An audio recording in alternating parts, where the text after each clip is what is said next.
Hello everyone, and welcome back finally to Star Trek Honasto, a Klingon Adventures of Star Trek Adventures First Edition, using the rules by Modifius Entertainment.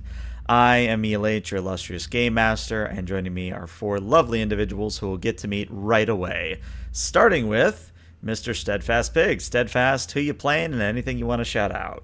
Hello, I'm Steadfast Pig. I'm playing our old security officer, Brigadier General Akrak, and I'm glad to be back, man. We're gonna do some Klingon stuff. We're hoping to get threat up to 28 by the end of the session, so we'll see what happens. Ooh. So you are aware that a Borg cube is 13. So if I did have 28 threat, that's two Borg cubes. That's two Borg That's cubes. easy, light That's work. terrible. Light work. Okay, I just wanted to make sure we were all on the same page. All right, up next is Donut. Hello, I am Donut. I am playing Captain Honasto, the chief medic, who is here to decide if it is truly a good day to die or not. Love it, love it. Kern, what do you got going on? I'm playing Dagon, the fleet engineer, and definitely looking forward to getting some action. Okay. Overdue. And then finally we have Mr. Monjadin. M to the O to the H to the N to the J-A-D-D-E-N, Monjadin coming at ya, Colonel Maury singing lawyers, and the fleet diplomat who's also kind of probably a Klingon intelligence officer undercover. Good times. I like how you had something going there, and then it just. And I just kind of figure like, oh wait. I was expecting him. Yeah. How long were you planning that? Minutes. Literally minutes I was That's planning. great. That's fantastic. Yeah.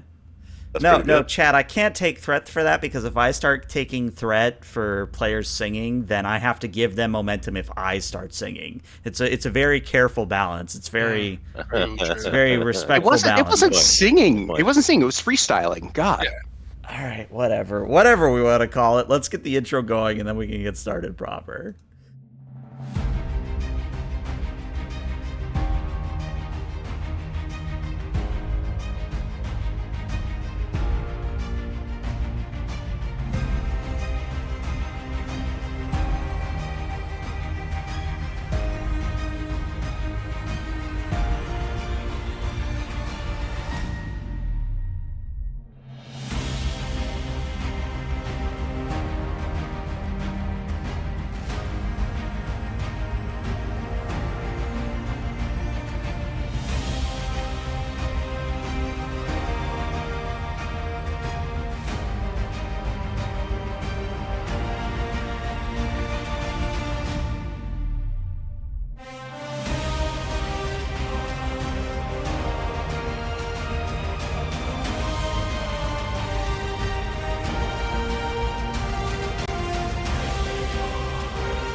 And welcome back. So, it literally has been over 2 or 3 months since we last played on stream. So, anybody who is expecting a continuance of where we left off last time, we're just going to treat last episode like it's a lost episode. We might return to it at some point, but after 2 to 3 months of not playing, we basically decided, yeah, we've got to reset that adventure, and if we had to reset it, we might as well just do a different adventure altogether.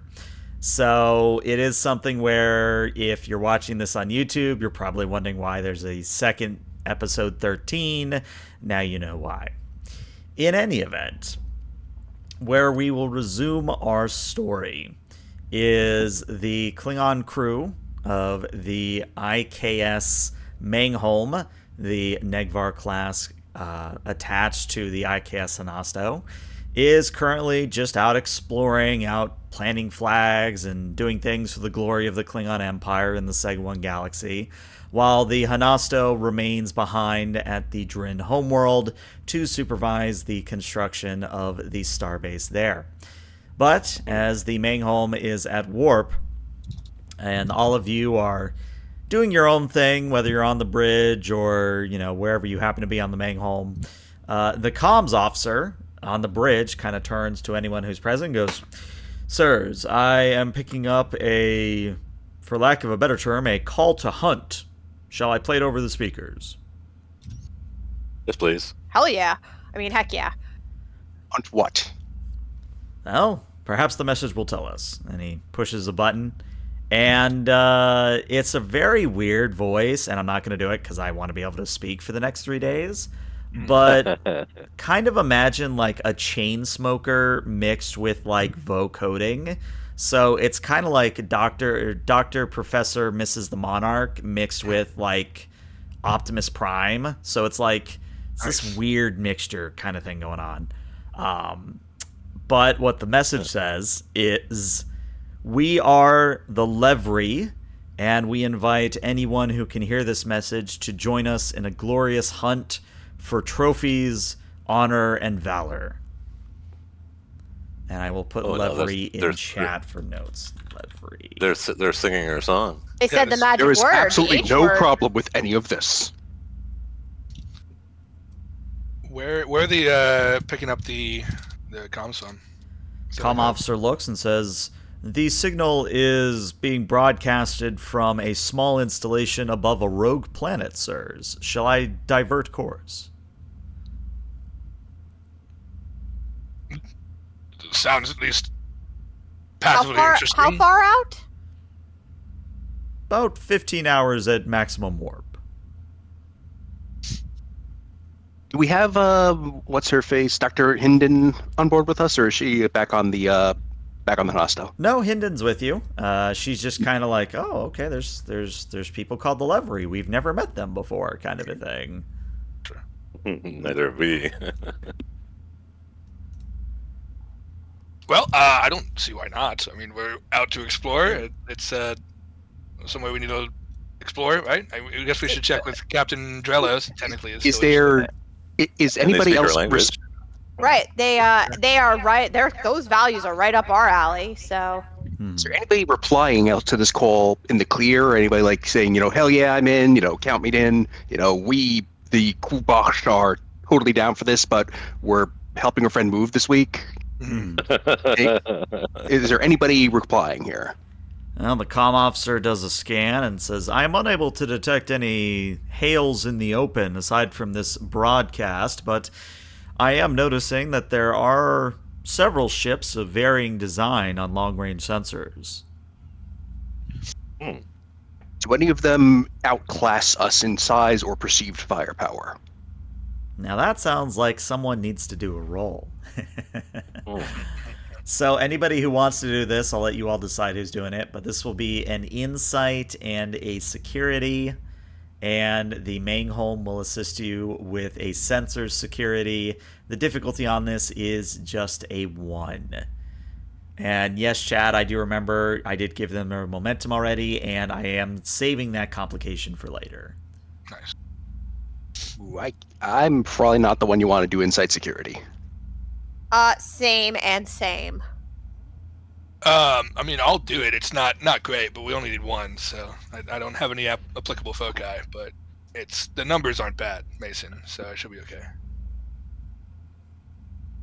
I believe in myself. Is what I'm saying. What? I believe in you That's too. Go for it. Yeah, maybe we want to Go for like. Yeah, if there's anything we can do to throw in some extras, we can bank some momentum for later. Unless I mean, helm operation doesn't count. I'm not using security systems, so I don't think any of these would track here. You know what? I could. This counts as judo, right? I have a judo focus. That's true. Yeah, he makes a really good point, actually. Yeah. No, I'm looking at your talents because again, it's been a hot minute. Let me see. Attache. Flat 2 die, and we've got the ship. So I mean, I only need 1 success, I believe. In before double complication. No. What's this ready? Just 2 successes. Nah, easy. Yeah, double 12s. Very nice. And then if someone wants to get the Mangholm, again, it is a sensor security from the Mangholm. And the ship always rolls 1 die, and it always has a focus. Sensor security. Boom. All right. Using focus always. 1 die. Well, there's the complication. It was bound to happen eventually. It was gonna be there. Sorry. Stupid ship. Hey, you know what? That's fun. That's what makes it fun. Yeah. More chance for honor. So, Croc, you're looking at the long-range sensor scans, and the answer to your question is 3 of the 4 ships that are currently en route to the Levry station are actually about the size of a bird of prey. So they're smaller than you. You can't really speak to their armaments without a closer scan, but you're not detecting like a wave motion gun or anything crazy like that. So you could probably take 3 of them in a firefight easy enough. Nice. Cool.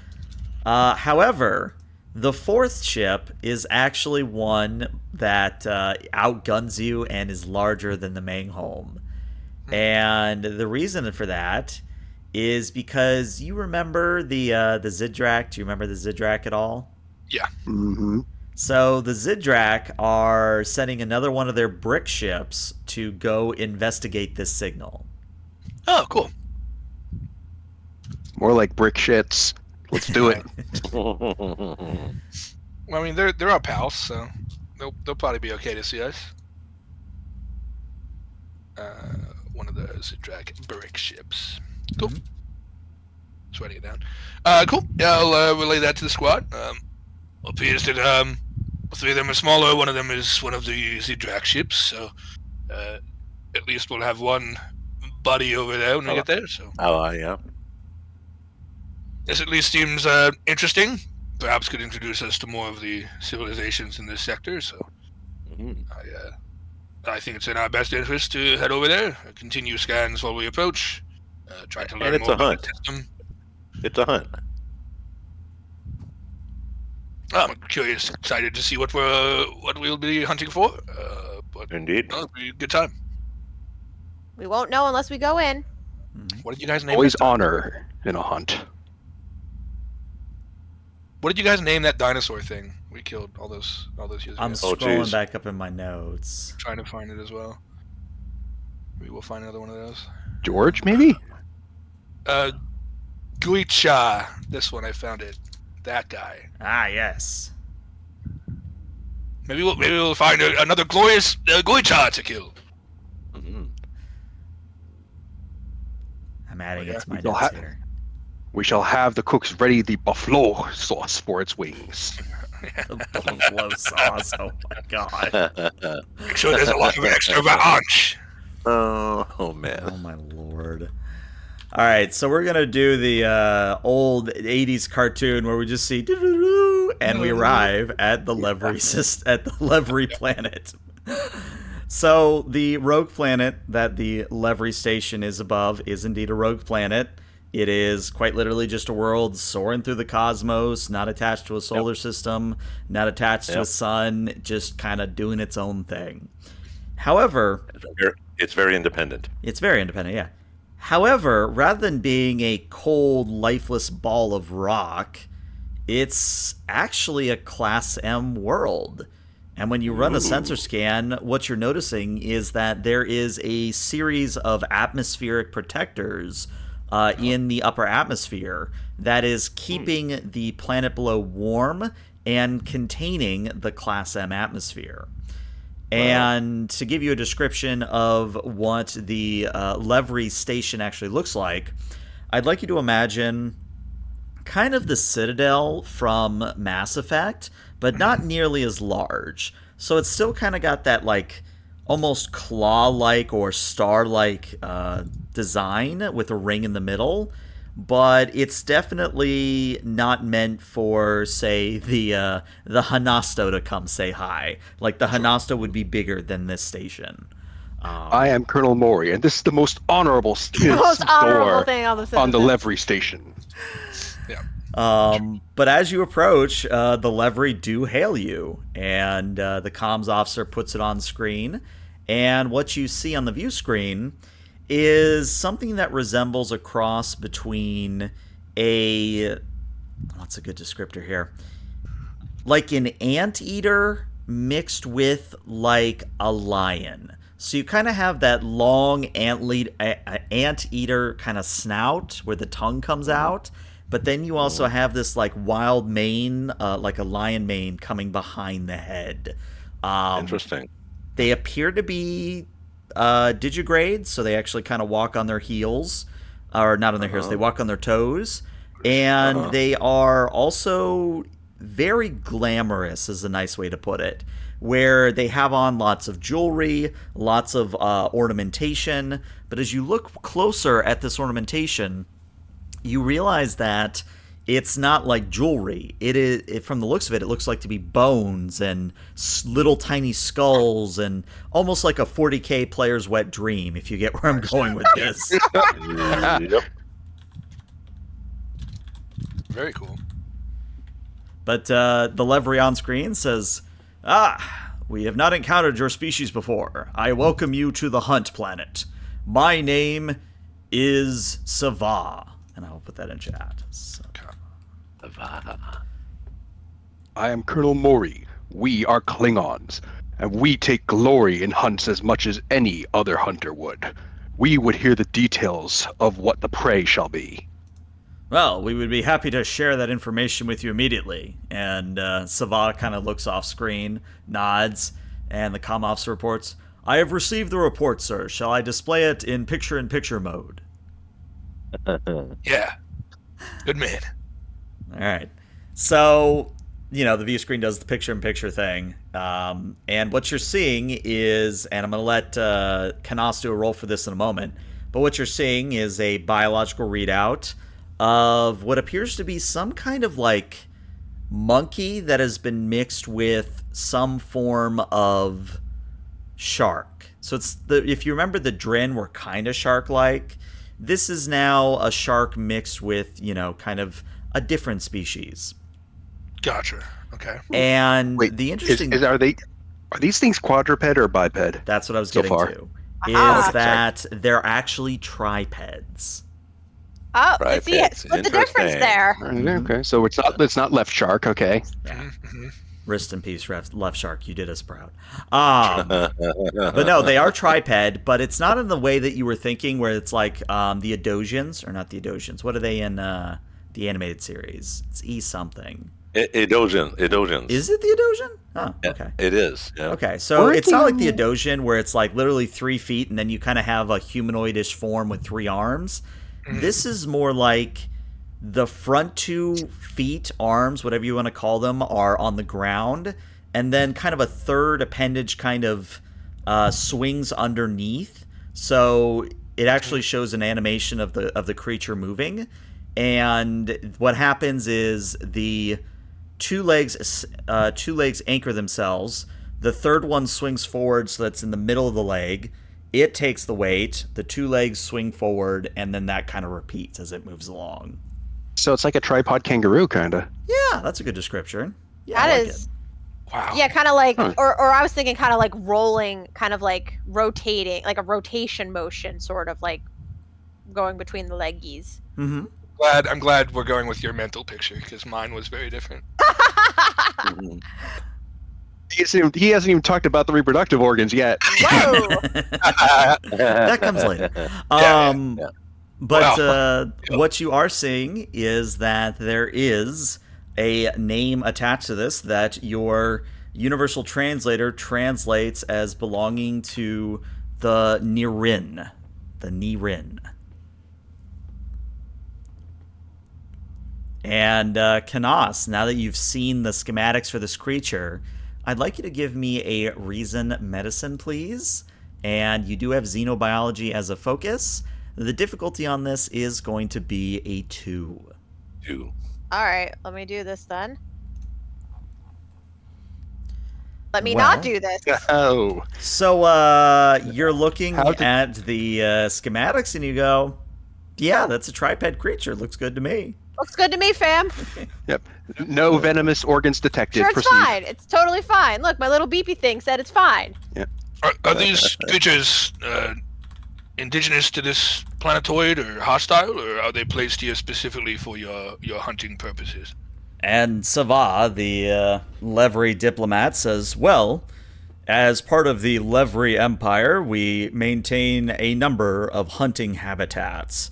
Initially, this was one of the Niren's worlds, but as we conquered it and sealed it off so that it was an exclusive game preserve, we have carefully monitored and maintained the population of the Niren, such that anyone can come and enjoy a vigorous hunt. I am curious, you mentioned one of the Niren's worlds. Is this a warp-capable species? Or are they seated elsewhere? So the moment you say that is when the first complication from chat is going to kick in. Oh boy! Uh-huh. It's like Pee Wee Herman. You said the secret word. So Sava, his anteater-like tongue flicks out for a moment, and he says, "They are simple creatures. They were easy to conquer." I see. So they have indeed caused you resistance in the past when their worlds were taken. Fear not. We appreciate a good conquest as much as anyone else. It is always interesting to chart how a hunted species may become prey, is it not? Well, if you wish to engage in the hunt, there are some rules you must follow, but I am happy to share them in person if you would care to take Docking Ring Beta, subsection 3. We look forward to making our acquaintance in person. There is much honor to be had in this hunt, I'm sure. Indeed, we look forward to seeing you. And then the screen goes back to Starfield. Gonna take a quick look back to the rest of the crew. We must find out more about this species. If they were conquered by another, they may have had some connection to the rest of the species in this galaxy or even this quadrant. They were taken and put here by some other power. Where did their power fall from, I wonder? Curious. I mean, we'll have to determine if these things are still sentient. I think there's much of the timeline that we are not aware of, but if these are defenseless creatures placed on a planet simply for sport, it's not truly a deeply honorable hunting. Super honorable if we're just hunting the equivalent of tars. Yeah, they don't really look like they're super tough or powerful. Yeah. So. But looks may be deceiving. As can any Targ. They do not just harvest themselves, but if these are lambs to the slaughter, as a Terran would say, as a human would say, indeed, there is no honor, merely restocking. Let us find out more.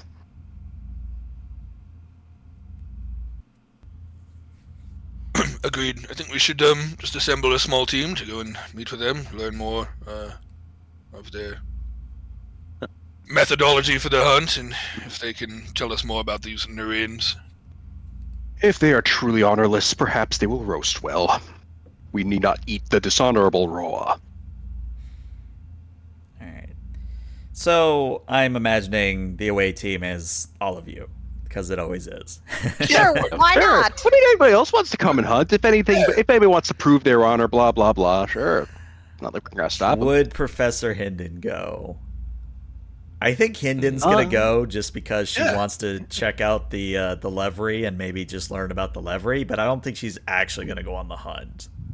Yeah, she comes from a culture that evolved through conquest and with like a real warrior I was tradition. say there At least might they be want to know the some history. common ground, and she may have some insights that we don't necessarily have either. Yeah. Exactly. Yeah. All right. Maybe if there's enough shark connections between the Nirin and the Drin, the Drin, then who knows? Maybe they got like a shark uncle that they share. Uncle Shark doo. No, I'm not gonna do it. Well, hey, remember the Wow. Zipback are like distant relatives of us, so maybe everyone here is a distant super cousin. Uncle was a Rolling Stone. That's true. All right. So we once again do the 80s cartoon scene transition, and we see the Mangholm docking with the second ring of the Leverie station. And when the group of you leave the airlock, what you notice immediately is a smell. And the smell is that of roses that have been mixed with a sickly sweet, almost copper-like scent. It's not quite blood, because, blood is usually copper scented. It's more like an ozone kind of smell, if that makes any sense. So there is, I guess, to a Klingon that would actually probably smell really good. But to a human, like I couldn't stand it if it were me. Is it like something? Does it feel like it's like pumped into the air supply, or is does it it just feel- like a natural Yeah. scent? I Well, I would was say gonna- it's probably natural. Oh, I was gonna say, does it seem like the roses was trying to mask the ozone, or vice versa? No, it definitely feels like this is just an eclectic mix of atmosphere they have on this station. But the good news is you can breathe it. Whether or not you like the scent. That was my second question. Yeah. Is anybody else, like any other species, visible? And if so, are they wrinkling their equivalents of noses? Well, at the moment, it's just you leaving the airlock, so you don't see any other species quite yet. You just see that Segue is there waiting for you at the other side of the airlock door. But what you also notice, after you get past the smell, is that the station is actually very well kept. In fact, if you didn't know any better, you'd say that, this looks like to be like a Federation-style sort of station where the corridors are immaculate, the lighting is good, pretty much everything that you don't have on the Klingon ship, they have as an amenity on this station. Well, we don't need those things. We are Klingons. Yeah, I know. But I mean, Segue does kind of motion at you all with kind of a gesture wave of the hand and says, "Welcome to the Livery Hunt Station number 3. it is an honor to be here. We look forward to learning more of this hunt and of your people. Indeed.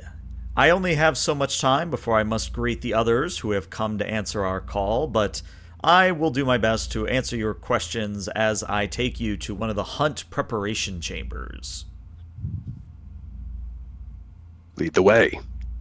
Indeed. So, How long has this station been here? well, that is an excellent question. This particular hunt station has been here in my family for 4 generations. My great-great-grandfather founded it, and it has passed down the family line as is tradition among the Livery. Now, just as a point of clarification, we are unfamiliar with your species lifespan, so what classifies as a generation for you? So when he says an increment of time, it roughly translates to about 40 years. So their lifespan is about 40 years. And it is kept within a familial culture? Indeed, the Livery place a high value on familial connections and familial bonding. In fact, we have quite large families that we can call upon at any time. Interesting. It is not entirely dissimilar to our own classification of houses. Fascinating. Thank you. Please continue. Yes. Well, if you will turn your attention to this mural here, and it's one of those things we were walking down the hallway, and then Segue kind of motions at a mural, and what you see is the Livery, or depictions of the Livery, engaged in hand-to-hand combat with the Nirin. However, there's some very, shall we say, creative differences, where the Nirin are looking like they're these small creatures with like little daggers, and they're like primitive looking with like rags of animal skins and other things to really sell the fact that they're like uncultured or something. And then you have the Livery, which look almost Klingon in design, where they're the grand warrior. They have immaculate weapons. They have those little skull affectations everywhere, and they just look like they're having a grand old time. Now, how big is the Livery in front of us compared to ourselves? I would say they were about the same height, so roughly, somewhere between 5 to 6 feet tall. Copy. Does the mural depict like an action scene or like a slaughter? Do the Marin look like they're fighting back? Do they look like they're falling into something? Does this look like kind of like a large scale organized thing, or is it just let's go and execute some dudes. Well, Mr. Mori, if you could give me an insight and security at a difficulty of 2. Oh, fudge. Hey, am I trying to understand a coordinated effort by the Nirin and the what's the species again? Levery. The Levery. Okay, between Levery and the Nirin here, does this look like a coordinated operation? Please say yes. I would say it might look like psychology. I was gonna say I'd give you psychology. Psychology, Yep, I'd say. yeah, I'm trying to You're pull a trying to Thrawn analyze from their perspective through their art. Yep, I'm pulling a Thrawn. I'm trying to absolutely. understand the culture by their artwork. Okay. All right, so yeah, insight security difficulty 2. You have a focus. And that's just 2 dice in the pool, right? Okay. Here we go. Well, you rolled presence command, but you still rolled a 9 and an 11. Shit. No, which is then beneath I gotta. your security. So yeah, you're fine. We'll take those 2 successes. My bad. No, you're good. Okay. It's been a while. That's good. So Maury, you're kind of looking at this painting, and 2 things occur to you. The first is that this is obviously the same level of what's the word I want to put it here? The same level of pomp and circumstance that any Klingon painting I.K.S would do, where I.K.S always has to look the best, and I.K.S always has to be the one with honor. So you can tell that this is very much a fluff piece is the word I think I want to use here. The second thing that you notice is that based on the position of where the Levery are and where the Nirin are, there's kind of these silhouettes of planets in the background where you see that there's almost like these giant planet cracker ships that are, for lack of a better term, exterminatusing the Nirin worlds. Interesting. How old was this painting? Well, if you spend a momentum, I can answer that question. Unless you literally want to ask Sava, in which case I can just answer I will that just momentum. literally ask. Sure, why not? All right. So Sava, doesn't smile because I don't think you can smile with an anteater snout, but you can at least hear a little bit of joy and pride in their voice as they say, "That particular painting was commissioned by my great-great-grandfather for the founding of the station. It depicts the glorious conquest of the Nirin." It appears to be at the end of a very pitched battle, or series of battles even. But at the final moment, they seem like they are barely even present to resist in this piece.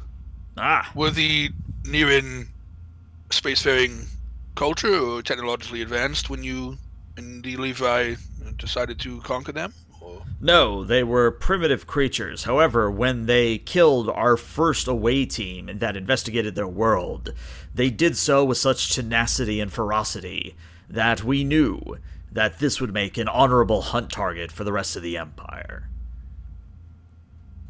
Was it the first of many such contacts with these people? And at that, Sava does not answer. History does indeed still teach many lessons. Indeed, but I would simply like to point out this particular Levery here, and he points at one of the glorious I.K.S-like figures. This one is my great-great-grandfather himself. You can note that he has an immaculate mane, lots of gray streaks, and just flows in the wind gloriously. How many total hunt stations does the Levery Empire employ in this region of space? Well, the Levery have a grand total of 5 hunt stations. Are they all different conquered species, or? Yes, in fact. There is a unique species that we, as I said before, keep as a game preserve for each of the rogue planets that the stations are around. Are the other ones in this localized sector of space? Well, I would be happy to give you that information, but perhaps we should focus on the Nirin for the time being. After all, that is why you're here, to engage in a glorious and pitched battle against the Nirin. Of course. And While we're looking around, do they have any Nirin taxidermy? That's Like a our good question. trophies? I would say yes, they do. As you're walking down the corridors, there is I wouldn't call it a museum piece, but it's definitely one of those things where it's like someone has taken the skeletal structure of the Nirin and transposed it to be a display. And I'm actually going to ask Kanas if you want to attempt another reason medicine here, difficulty of 2. Certainly do, and I've got xenobiology. Yep. Can't be worse than last time. You're good. Can't be worse than last time. Let's do this. And before double 20. Yeah. Okay, no, that's 2 successes. So, Kanas, again, you're only looking at a bone structure here, but based on what you're seeing and what your tricorder reports, these creatures, the Nirin, have immense strength. And I don't just mean like, oh, the difference between a human and a Vulcan. I mean like, again, and this is just conjecture, you're not 100% sure, but you're pretty sure based on the bone density and the muscles that would be required to move such bones, you're pretty sure a Nirin could crush a Klingon skeleton utterly with 2 blows, if not less. Woo. Whoa. Are they like the same size as a Klingon or bigger? I would say that compared to you all, this particular skeleton is about 1.5 times larger. All right, so they're just thick boys. So that's like Godzilla versus David. A little bit, yeah. Mhm. Well, this certainly would be a A challenge. certainly a hunt target. That's for certain. Very worthy of celebration if you fell it. Are the Nirin in the painting armed, or are they barehanded? You mean the painting that you were at before? They were only wielding like primitive daggers. Okay, gotcha. But this one in particular, I'm actually going to give you another bit of information, Kanas. You're pretty sure that if the bone is set that way in the 3rd limb of the Nirin, it might be capable of spitting some kind of acid or chemical of some kind. Oh, yes. Oh, just shit. bring Okay. acid to a knife fight. Okay. Mark, Mm. shark, monkey, kangaroo, scorpion hybrid. This is fine. Yeah.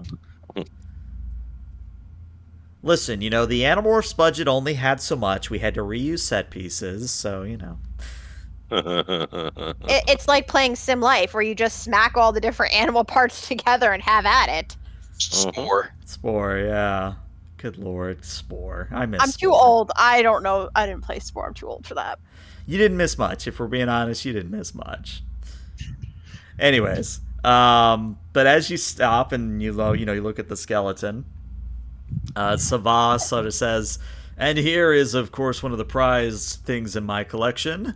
This is a Nirin that my great-great-grandfather personally felled using nothing but a single rock thrown from a distance. I would not envy the rock nor the skull of this Nirin. It looks like it was a formidable foe. Indeed it is, and indeed they are. But perhaps I will be able to explain more when I show you into the hunt room. And at this point, he leads you to a door. The double doors open, and inside is, for lack of a better descriptor, kind of what the Hirogen sort of ships look like in Voyager. Oh yeah. Where there's a runner. wide array of weaponry ranging from energy weapons to projectile weapons to even things like reinforced bow and arrows, kind of a thing. And if you really want, there's like swords and the levery equivalent of like a batleth, but instead of like a batleth, it's more like a staff that's kind of double bladed rather than the curved form of a batleth. There's like halberds. There are compound bows. Like any kind of weapon you could think of is pretty much on display here. And Your culture's sense of interior decoration is highly advanced. well, this is a hunt room after all. We have to make sure that those engaging in the hunt have whatever weapon they require for their glory and honor.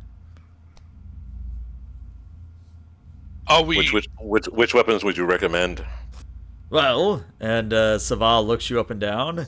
You seem to be a warrior sort, so I would recommend a few options. So he points at one of the reinforced bow and arrows first, and he says, "If you truly wish to test your mettle, and you truly wish to show your honor and glory in taking down a hard hunt target, there is no finer weapon than this bow here. It is capable of piercing the Niren's skull and piercing into the brain and delivering a potent neurotoxin that can bring them down. However, if you prefer something more hands-on, I would recommend this staff here," and he points at the double-bladed staff. "This is perhaps for those who are skilled in the manner of the hunt.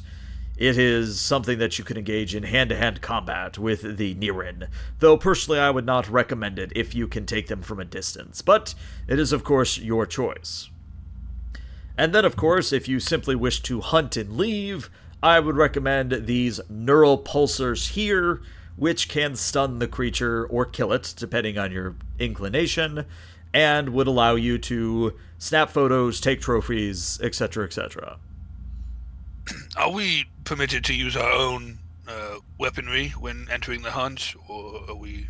You certainly may. However, I would point out that until I am able to inspect your weaponry, I cannot guarantee it will be effective against a Niren. So the issue is having appropriate weaponry, not necessarily what is allowed. That is correct? correct. Got it. We have our own weapons. Let us have them evaluated.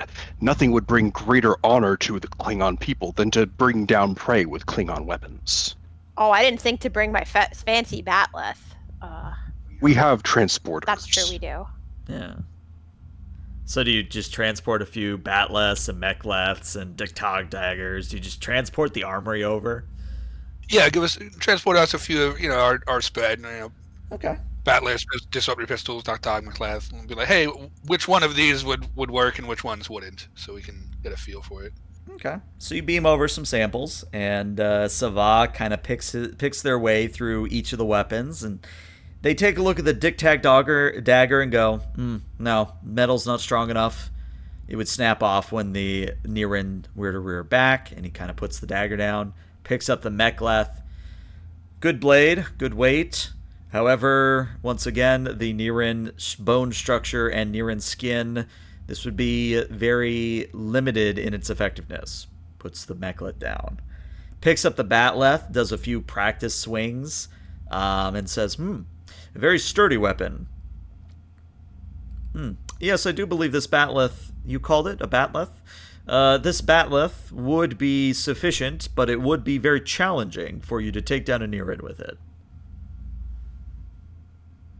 Do any of the weapons in the hunt room have unique looking markings, like anything that's maybe like standard, like a flag or a pattern of like notches, or are they just kind of utilitarian looking to us? I would say they're probably more utilitarian looking, but if you spend 2 momentum to make an advantage, there can be a special weapon there. I want to find out if there's a preference amongst delivery to lean towards a weapon, or if maybe they've got like the old family whatever in there. We can maybe use that to like, I see that you prefer this type. Maybe use that to get a little bit more intel out of this guy. Ah, yes, the glorious. Yeah, like a hog fuck.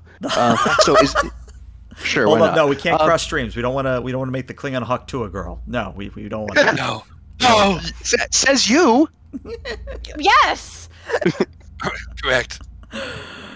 All right, Maury, since you're the one asking, give me a insight security difficulty of 1. Insight security. And do we need the momentum on this one? I mean, that's your call, but you do have a focus of bladed weapons. Yeah, well, are they all? Is it more like a prevalence of bladed weapons, or are there blunt weapons that are? Oh no, they're spots of all honor? bladed weapons. Okay, all right, yeah, let's try this. Insight security, bladed weapons. Do any of these look like they're particularly of interest? Survey says. All right, No. 1 success, which is all you needed. So what you do note is that, again, that double-bladed staff where it is kind of just a long pole, and then towards the end, there are almost like scythe-like blades that come off the end. Almost like for lack of a better term, imagine a Beyblade, and that you could swing this pole around and just cut with ease, if you will. I'm old and looking up what a Beyblade is. Aren't those tops? Yeah, they are tops, but they also have some very interesting designs. I'll let everybody look up a Beyblade because that might just be a me thing. So it's a staff that has spinning tops with blades on the ends? It's more like the main sort of weapon, quote unquote, of a Beyblade, where the central bar is reinforced, and then the actual spinning blade of the top is that scythe that kind of looks like. So it's kind of like an angular blade at the end of the staff. Sava, what are these weapons called? This one is known as a mecha, and I'll put that in chat as well. That's the staffy one? Staffy. Yeah, that's the Honey, staff honey, one. ho. Gotcha. Okay. And the mecha is one of our most sought after and preferred weaponry when it is a levery doing the hunting. However, its immense weight and the challenge of swinging it with speed, I am unsure of whether or not you will be able to do so. I mean no offense, of course. Of course. Can I pick it up and see if I can give it a couple practice swings? Yeah, go ahead and give me a daring security difficulty of 3. Copy. Melee You weapons. do have a is focus of melee weapons, yeah. Copy. I'll give you a momentum up to... I'll give you a threat up to 3 die. Keep the momentum. Okay. Uh-oh. Well, I have good news and I have bad news. Which would you like first? Give me the bad news. Okay. The bad news is actually I gotta say it all at once. The good news, you are able to pick up the weapon and swing it around. The bad news is that you're gonna hit one of your buddies with it, unfortunately. So I'm gonna be diplomatic. I'm gonna roll a 1d3. Maury, you are our lucky winner. So as the croc is swinging the macaw around, part of it nicks your side, and it's not like a mortal wound or anything, but you're definitely now bleeding onto the deck. All right. Oh, General. oh man, I'm not even gonna lie, that one was on me, man. That one's completely on me. Your B. I wonder if that. I understand. I wonder if General, that, I understand that you need to equates to even abuse your- of authority there. General, I understand that you are seeking whatever advantage you can in the hunt, but to do so against your fellow Klingons is almost dishonorable. Gonna splash some of the blood around and just This was an incidental strike. If you wish to have a intended combat, then by all means, let me know the time and place, my boy. I'm gonna just do the whole Klingon brotherly pat on the shoulder. The time will soon come, General, but in the right circumstances. You're fine. You're fine. And it will be over a few tankards of blood wine, I am sure. I just look at Maury and I'm like, you're still standing. You're fine. Rub some dirt in it. But no, this whole display fascinates Savon. Goes, well, I actually was not expecting you to pick up the weapon so quickly, but I would recommend that you do provide more space between one another when fighting.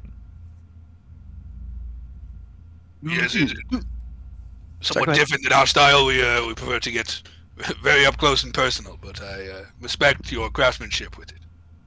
Do the Narin have any command of ranged weaponry, or are they simply at the level of throwing what they can?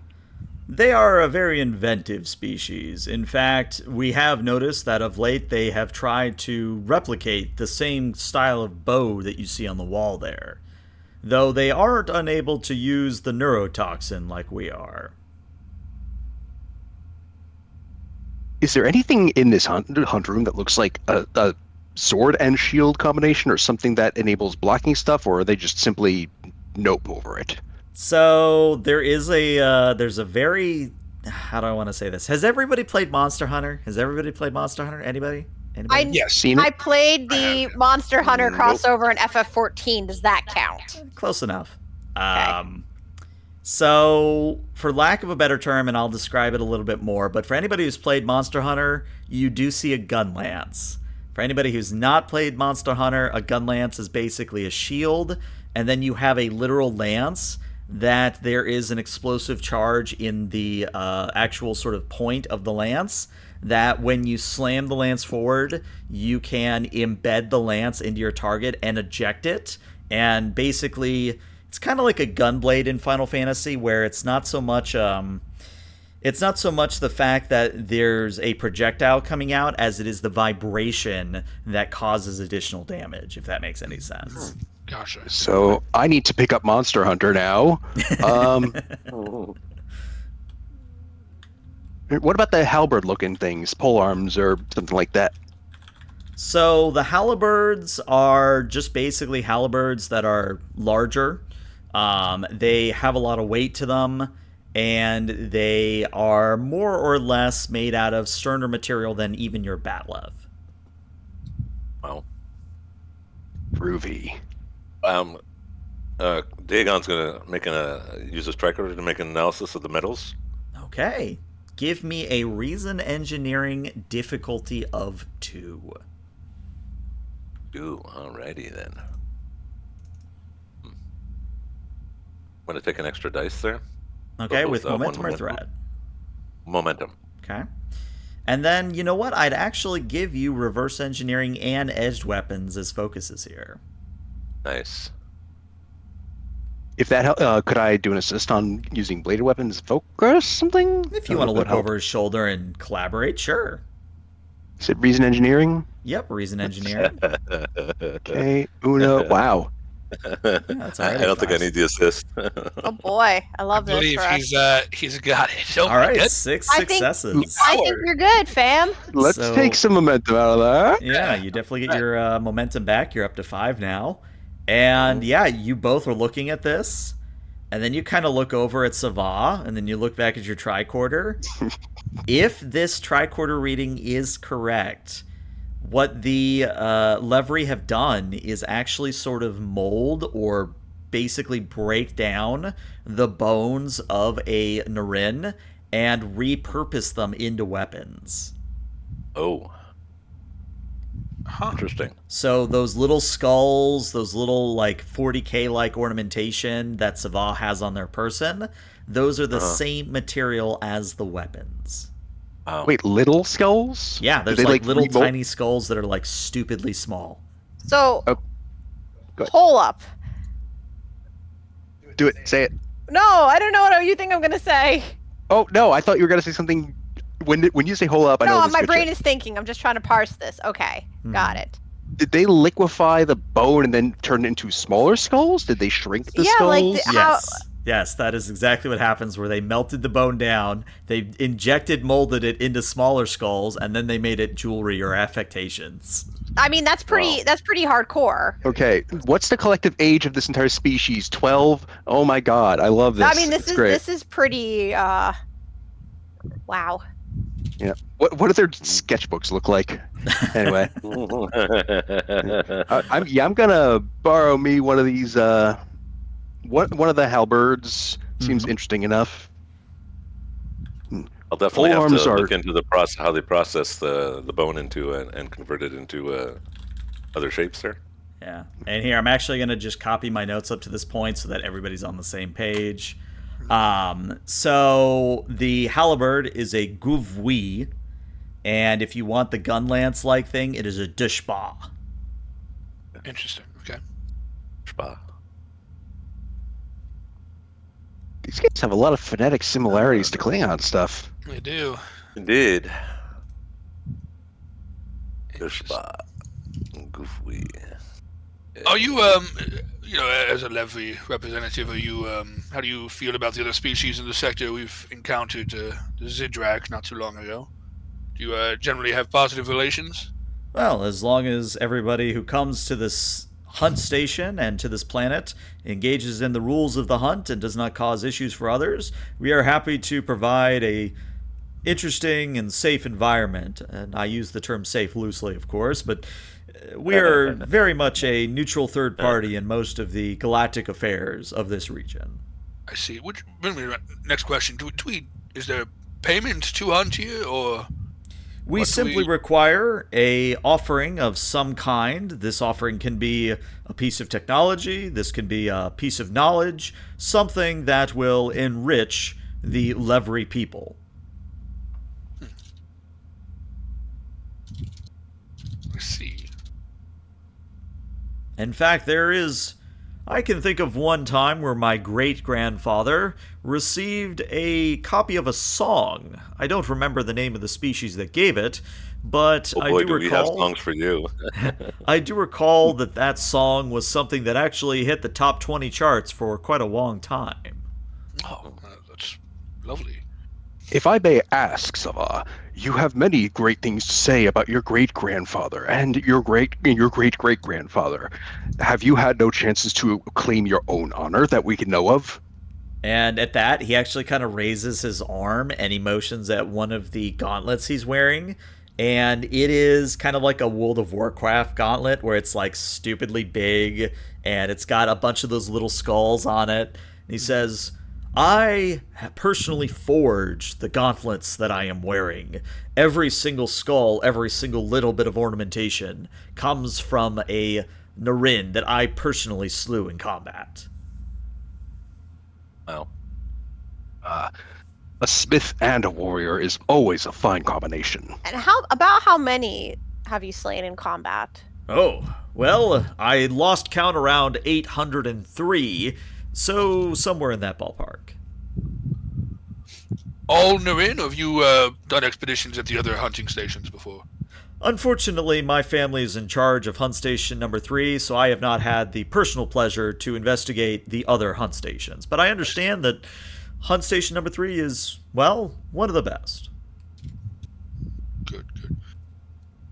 They can all go to hell except Hunt Station 3. All of this seems very interesting. Can you go a bit more in depth about the rules and limitations for if we were to participate in the hunt? Indeed. As long as you provide the payment that I previously described, we are happy to give you 24 hours down on the planet below. At the end of 24 hours, you will be beamed back to the station, along with any trophies or items you wish to bring back with you. You can designate those items by using these tags over here, and he shows you the Klingon or the Star Trek equivalent of air tags. You just slap it on something and it'll beam up with you. At the end of the hunt, we will of course take a small tribute to show that we were a part of the hunt. It is for lack of a better term, it's a levery thing. We must always have at least a little bit of honor along with your own. And after that, you are free to take any of the remaining trophies or affectations and be on your way. So this is basically the Safari Zone from Pokemon. Exactly, yes. Yeah. Okay. Would it be possible? Go ahead. Go ahead. Nope, you got rock, paper, scissors, Nope, you win. nope. I'll go. Are the Narin, do they hunt in packs, in groups? How many? Is there a large selection of them down on the planet? Are they sentient?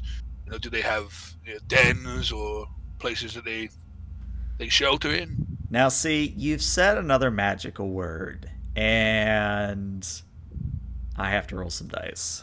Yeah, of course. 20. What is that? That's a natural 1 and a 19. Okay. So, Sava, kind of, his face gets a little bit darker, or at least, the lines of his face kind of tense a little bit when you ask about their sentience, but it's only for a moment. Their answer, though, is that they tend to travel in groups of 3, and we do not provide those going on the hunt with the location of their larger dens or any place where a large number of them congregate, simply because, as I said before, this is a game preserve, and we need to ensure that there are enough levery to hunt. There is no maximum cap on how many we can hunt in the 24 hours? Indeed. In fact, I would say that even our best warriors have only been able to slay approximately 100 levery at a time during each hunt. I mean, 124 hours is a lot, in my opinion. they have different rules. They're not limited to the 24-hour in the Safari Zone. No, actually, everyone who comes here, livery or otherwise, is only permitted 24 hours before they must submit to a cooldown period of approximately 2 stellar years. Oh, Whoa. so it's a very exclusive location. Then. Indeed. Is there a cap on how many Four people per can go down in one hunting party? Or? No, you may take as many as you wish. Huh. Interesting.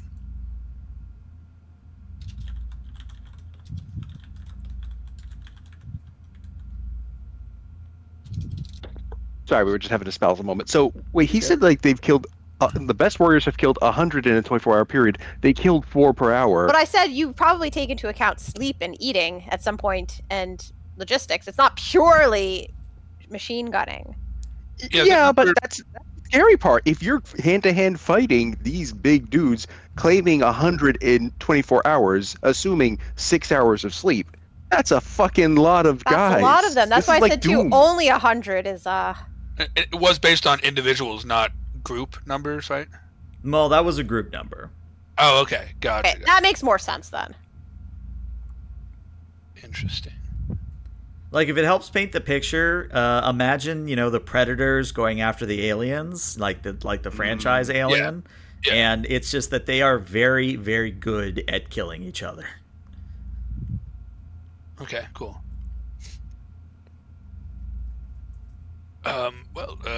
Very interesting. I think we'll go back to our ship, discuss it with the rest of the crew, inform them of the parameters for the hunt, and determine how many individuals we have that are interested. Determine who's going to be on the hunting party. And then do we just, you mind if we stay docked, and then we just bring our hunting party here to figure out exactly how many and for beam down locations? Can we split up the hunt groups, or...? You may do as you wish. As long as we are not of need of the docking ring, you may stay as long as you wish. Perfect. How often do you have other groups come, outsiders, to partake in the hunt? Well, we keep a continual broadcast going, and in fact, you are... And he thinks for a moment. I believe you are the 7th new species that has come to Hunt Station 3. 7th new species. Do you have many? I believe the old term was repeat customers. Yes, we actually have a large variety of repeat customers, as you say it. Now, we saw the Zidrak ship. Are you familiar with the classifications of the other vessels that were here? No, in fact, we are very interested to know what the very large ship approaching us is, but they have not displayed any hostility, so we can only assume that they, like you, are here for the hunt. So there are no other hunting parties that are docked at present, correct? Checking minutes. Oh, yeah, there were the 3 smaller ships before. Right, yeah. So, Sava says, some of our former clients have come back to the station. Those are the personal craft you may have seen on the way in. Gotcha. Okay, so they're individual hunting parties. If there are multiple hunting groups down on the planet, do you separate them into sectors? We do, yes. We currently have hunting parties in the northern hemisphere and parts of the eastern continent. If you were to go down, we would put you on the southwestern continent. So there's plenty of room for each party. Correct. I like this. And you mentioned that we are to be kept away from their larger, I believe, breeding areas. Are there any particular other areas of the planet which are off limits? Yes, you may not go to the north and southern poles, because that is where our atmospheric containment facilities are located.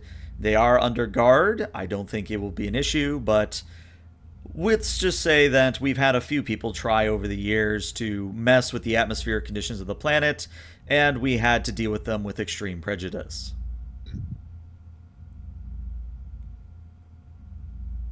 Fascinating. Well, does anyone else have any other questions for Sava, or should we return to the main home? I got a million questions, but Maury is probably like, there's some problems with this honor. This is not entirely honorable. Something ain't honorable here. Mm-hmm. Let us prepare then. All right. So Savas sees you back to the airlock, and moments later, you are back in the privacy of your own vessel, and you tell me what happens from there. Yeah, let's, I guess, rally us and Captain Drelos, I guess, to inform him of what's going on. Have a senior staff meeting. Okay, so we 80s cartoon cut to the conference room. Yeah. Blah, blah, blah, blah, blah, blah. Mm-hmm. Yeah, that's all a little sus, right? We can all agree that it seems like the New Republic sentient species that they have basically imprisoned here to be hunting stock for eternity, right? That's kind of what it feels like, right? That's a little non-honorable. I would not disagree. If they have been conquered and they have not been allowed to die, that does indeed deny the honor of these people. However, we still do not know many things of how the species indeed behaves. Have they always been out to conquer, and what were those things in the background of their mural? And actually, Hinden raises a hand. She's been quiet this entire time. She kind of raises a hand God. timidly. Oh my god. Well, everybody quiet. She's going to talk. All right, go ahead. And Hinden coughs and says, "Well, I didn't want to interrupt. I mean, I was just kind of fascinating, observing everything that we were seeing. It occurs to me that after seeing that mural and looking at what we Drin know of our cosmos, which again, before you all, we really didn't know there were other alien species out there, but there are some stories that some stargazers on the Drin homeworld did witness some very large, what we thought were star implosions or some kind of stellar phenomenon. Here, and she shows you a Drin tricorder. And basically, one of the pictures of the planets that was getting exterminatus that was in the mural, she's actually coordinated it and linked it to one of the reports of a Drin stargazer about 1,000 years prior. How far now? Are there any other reports of these astronomical events, and how far apart are they from where we are? I mean, unfortunately, I'd have to study some more, but I mean, just doing some quick head math. I mean, the Levry only lived to 40, and if this tale is the same as what I know of the Drin people, then this has been going on for a very long time. That does kind of jive with the vibe we were getting of describing their culture and their hunt rituals. Why stop? Why have they only put in a finite number of hunting stations? Why are they not a larger scale power doing this more frequently? What has limited them? Where are those planet crackers now? I'm curious to see it's very familial based, right? If one family runs this family, then we can assume that a different family runs each station. I wonder if they're having issues with population themselves. Perhaps they don't have as much manpower as they did before. Even so, if they enjoy hunting so much, why are they allowing everybody else to hunt what they claim is their own livestock? Perhaps they've been significantly damaged by their own culture in the past. Maybe they just don't have as many people anymore.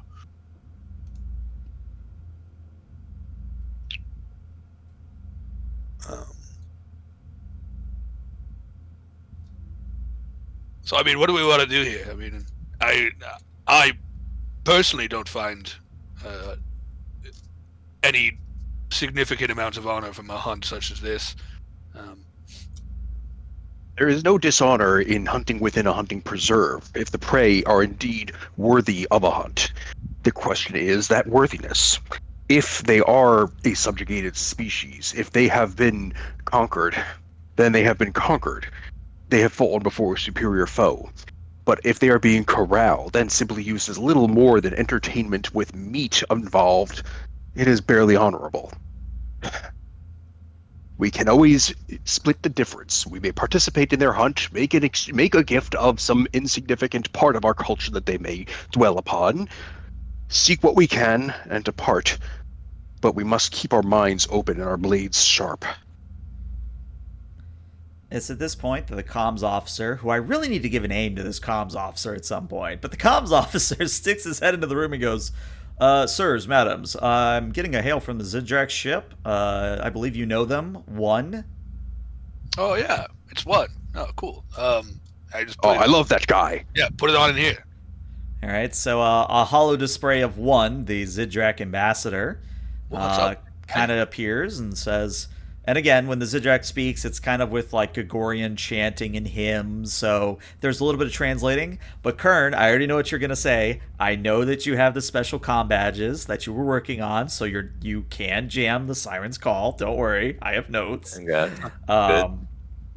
But one basically says, it is the Klingons once again. I see that you have come to this feast world.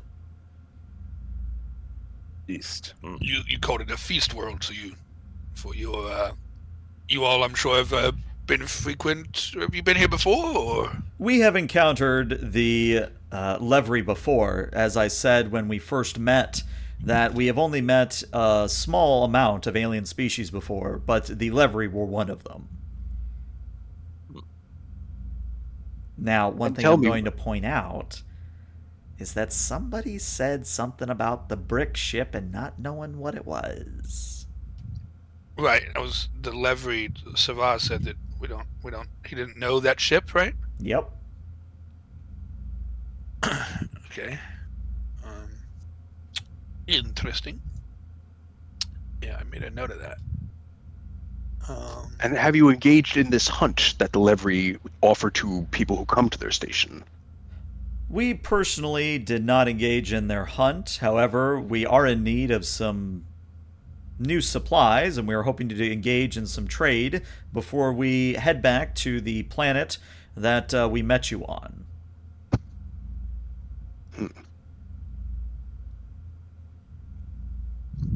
Well, we can get out of your way, but it appears they have extra docking bays. If you wish to dock yourself, they don't appear to be openly hostile in any way. We had a discussion with one of their ambassadors, and he told us the rules. We didn't ask about trading anything, but I'm sure it's not outside the realm of possibility.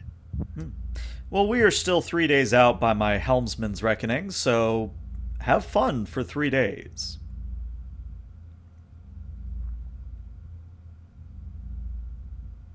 Thank you. You called it a feast world, whereas they called it a hunt world. Is that just a syntax difference, or would you go down there and literally feast, snack on their minds, that sort of thing? Well, to attempt to bridge the gap of communication, I would say that our use of the word feast world is more related to the slaughter of the creatures below, where instead of feasting upon knowledge, they feast upon the carrion of those they kill. So it is not exactly a Zidrak feast that you speak of. Correct.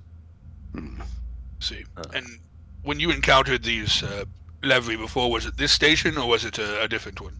I believe it was Hunt Station number 4. Can you recall what was on the menu there, for lack of a better term? One moment, I'll look that information up. And there's kind of holding music for a moment.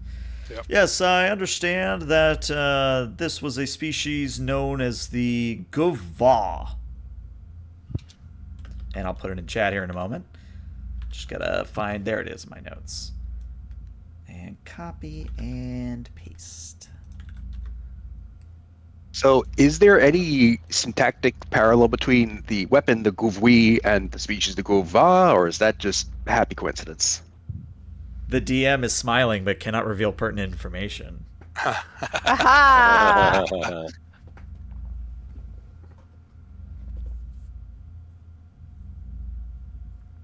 Interesting. I wonder if they took a weapon or a weapon idea from each of the cultures. I don't see anything that looks similar to Narin, but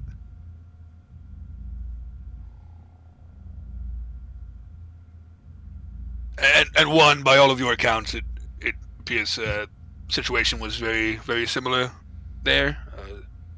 Yes, species. a feast world for those who see hunting as a simple sport rather than something that you all, from my understanding of the Klingons, something that you all would find honorable.